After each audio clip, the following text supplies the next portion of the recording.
Ayan mga kaloka, for today's video, magdilagang mamoy naman tayo na may, syempre, ayan, mais.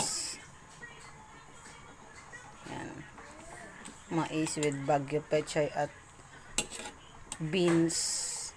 Ayan, may beans. Ayan mga kaloka, nilagang mamoy.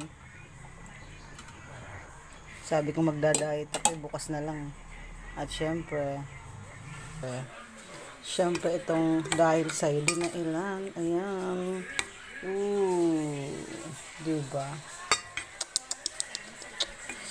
Yummy. Ayan, kain tayo mga kaloka. Happy lunchtime everyone. Kain tayo. Ooh, lala.